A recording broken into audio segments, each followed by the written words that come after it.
This person could be somebody who is smoking hot, Queen of Wands, smoking hot, super funny and sharp, but also a total control freak.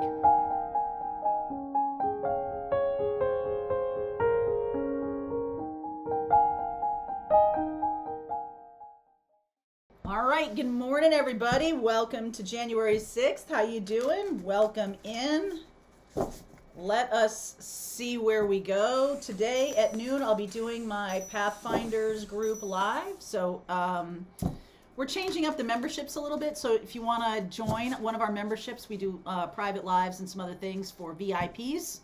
That link is below if you're interested in jumpstarting your spiritual practice. Those of you who are Pathfinders, you know. All right, let's see where we go. Going to be doing a couple of different classes this month. The blueprint, focusing on helping you read and understand your spiritual blueprint. That's going to be happening. And then I'm going to be doing another class about stepping into a higher level of consciousness. Both of these things are really personal to me and really helpful to me, as they're the practices I've been using. So I want to share them with you. All right, so all of those links are below. Let's see where we go this morning.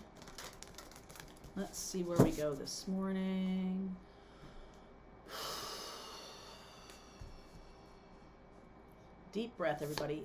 This card has shown up like every day. You just saw how much I was shuffling. Out of the mess comes elegant order. Very important message. The activated ally. I'll end up reading you that, I'm sure. The activated ally. And cut away what is no longer needed for you.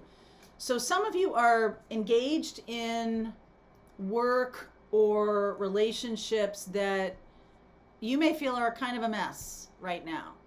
And I have a very good friend, Tina, who I was talking with yesterday, and she had a very good insight that I was talking about codependency, or I was talking about something like that, and she was talking about what do you tolerate versus this is a codependent thing, and it kind of like takes away your power to think of it like, well, this is just, a process or a pattern that I have.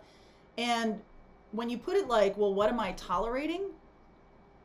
Then there's like a little bit more of a call to action, a little bit more of an activation of you going, yeah, I'm tolerating something that is taking away my energy, is draining my energy. So I will end up reading this activated ally card to you just to see, but this really is about putting people consciously, bringing in people in your life who are not draining you. Consciously bringing people to the table in relationships, in business, in anything you do that aren't actively working against you. Okay? And by consciously deciding that you will no longer tolerate something, you can tell a lot about people and what they care about and who they are to you by how they deal with you setting boundaries. If you set a boundary and you get icy silence and fury coming from like people that you know in common, like they're talking about you behind your back. If you're doing that, they can't handle it. It is codependency to not handle boundaries. So you can tell a lot about people, how they handle things like that. All right. You can tell a lot about people. All right. So let's see where we go. Let's see where we go. Right. 2 of Cups. Queen of Wands. King of Swords. Emperor. Some of you are dealing with an Aquarius, Gemini, Libra, Aries, who might be trying to do things on their own terms. Okay? It's like, I don't care what you want. I care what I want. All right? And that's not helpful. Knight of Pentacles, 7 of Swords, Magician. High Priestess, Death, Moon. Okay, perfect. This is so perfect. I feel like this is a coping mechanism. At first, I try really, really hard to deal with this person on their terms because they're coming to it with this emperor like, hey, my way or the highway. and you're like, okay, well, how can I twist myself into a pretzel in order to still have this person in my life? Because I do think that there's love here. I do think that there's, well, maybe not love like you want to create in your life, but a love that holds on to an old definition of what you think is love. So it's not really love. It's something that you're tolerating because you want this person in your life. Bending over backwards, trying to give them everything they need. Even doing things against your own scruples, against your own boundaries, against your own best interest. Constantly trying to, I bet some of you have been pulled into third party situations and you would never, like, if you thought about that situation in a vacuum, like it was happening to someone else, you probably would say, oh, get the F out of that. Like that, whoa, what are you doing? But because it's this person, they're able to just kind of run over those boundaries. They're able to run over what is best for you, or what is loving, what is kind, what is generous. They're able to do that because this person may not have too much of a conscience about it. Okay? This person could be, we haven't talked about narcissism in quite a long time. This person could be somebody who is smoking hot, Queen of Wands, smoking hot, super funny and sharp, but also a total control freak. So your job here is to be your own best advocate, magician. What do you want in your life? Are you really seeing things clearly with this person? You're tolerating a lot with this person or this situation, okay? So think about it in terms of situations. Whoa, where'd we go? Where'd you go? There we go. Because I think you deep down, the transformation has to happen, but you're afraid, okay? But you're afraid of it. So the Seven of Swords here makes me feel like you will do anything to be in the presence of this person. And I feel like it's, first of all, okay, smoking hot, awesome, very sharp and witty and funny, get it. Somebody powerful, somebody could have a lot of money or a lot of power or something like that. You're bending yourself over backwards, and you also believe this fear of changing this fear of transforming this comes from a place of what is it for you? If I speak my truth here and manifest a good thing for me, this person will leave my life. Okay, let's play the game. What's the worst thing that could happen? What's the worst thing that can happen? And really feel into that. Don't worry, you're not manifesting it. What I'm saying is, like, just be clear. Really see, really feel like, oh, okay, that's something I don't want. So you're saying to the universe, I do not want this feeling of abandonment. I do not want this feeling, okay? And sometimes the universe, I definitely, I'm a big fan of Abraham Hicks, and she used to say, I haven't heard her say this in videos that I've been watching recently, but the universe doesn't hear the word no or not or don't want. It only hears I want.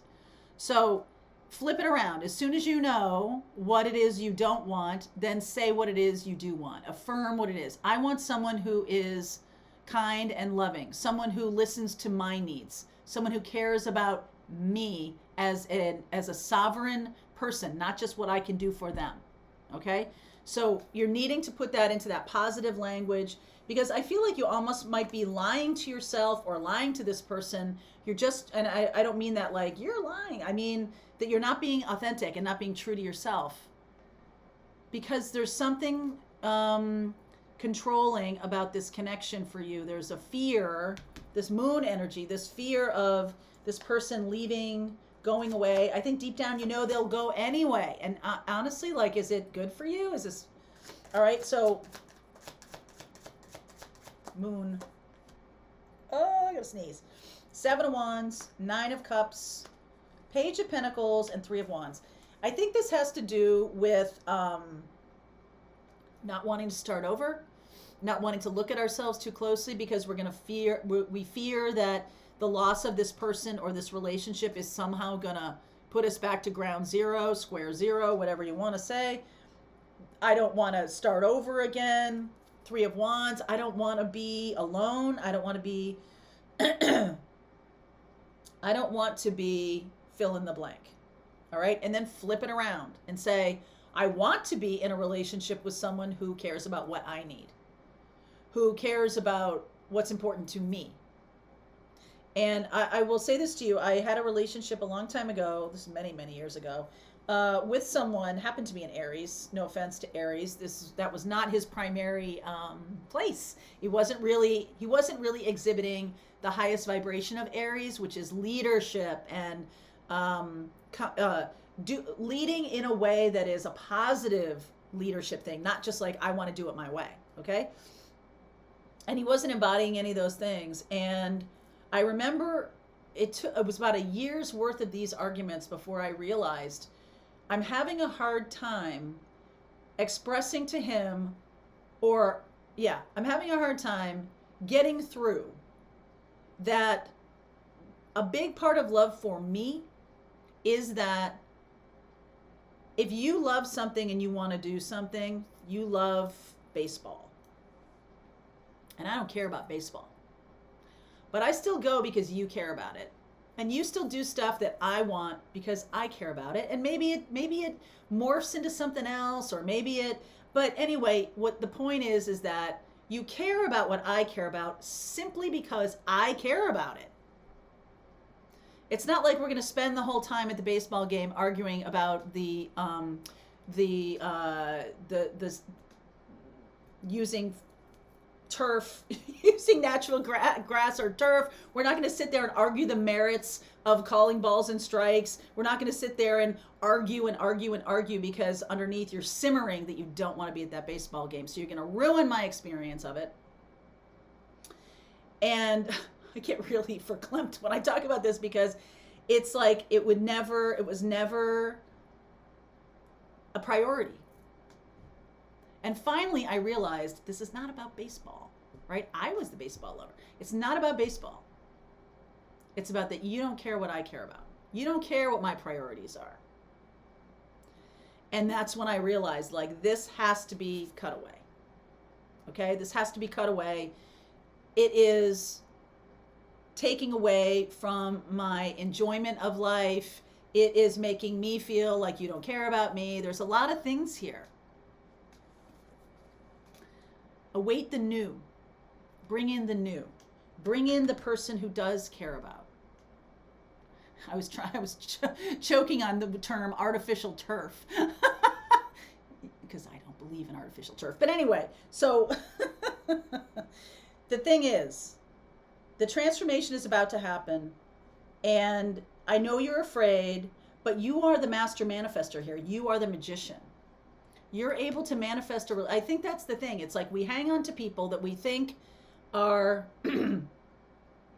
a good catch because we think we can't be part of a relationship that has somebody who's actually good to us, that's actually kind to us, that is actually giving, actually cares about what we care about.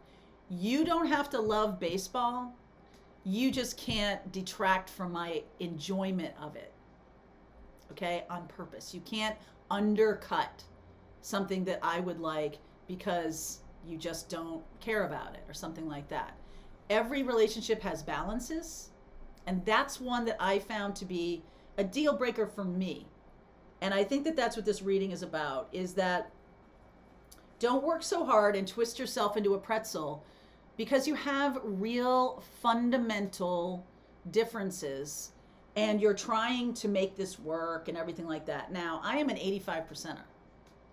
So I fundamentally believe that every relationship has 15% that 5% maybe is unfixable, is unworkable, but that other 10% calls into account of people's differences and how they look at life differently and things like that. But for me to be happy, personally, for me to be happy, I do need someone to be in alignment with me in the very minimalist sense that they're not going to undercut what I want to accomplish in life. That is what is being interdependent about relationship and not codependent. So in other words, I'm not expecting someone to pretend to be a huge baseball fan just to be in relationship with me, and then 10 years later I learned that they can't stand it. That's the opposite of that. That is also a toxic soup. You don't have to love baseball, but don't take away my enjoyment of it. Don't make it hard for me to do what I want to do. Okay? So that's a little example of this, but I do feel like there's some relationship here for some of you, whether it's your work or whatever it is. It's almost like taking a job. You've taken a job, or somebody's taken a job that you don't really want to do that function. You don't really want to do that, but boy, you want to work at that company. That company, or you want to, be part of this team or something like that because you've heard that that's like amazing benefits, all this stuff. And so you take a job that is like stuff you do not excel at, you do not want to do, you don't want anything to do with it because you want the benefit of being in that company. And what's going to happen is they're going to know, you're going to get resentful, and it ain't going to work out. You've got to be in alignment. So whatever you're trying to align yourself with, you cannot jam a size 8 foot into a size 5 shoe. I know they're cute. Aren't they pretty? And it's only size 5. I mean, I'm sure I can figure it. Stop doing that. Buy yourself a size 8 shoe. Wait for the size 8 shoe. Okay? Wait for the size 8 shoe. So I'm going to continue on with this. I see Aries. I see Cancer. I see Scorpio. I see Pisces. So all this water energy down here. I definitely see Aries. I definitely see Gemini and Aquarius. And I see Virgo. So I'll do the air signs, Aries, and then all these water signs. All right. So if you're dealing with any situation where you're trying to jam your size 8 foot into a size 5 shoe, stop yourself right now. Don't pay the money, even though they're cute. It's not going to work out. They'll end up sitting on your shelf and be like, look at those cute shoes. Wish I could wear them. Wish I could be comfortable in them. All right. Good morning. Good morning, Captain. All right. Link is below if you want to continue on, if this is your story. I'll see you over there.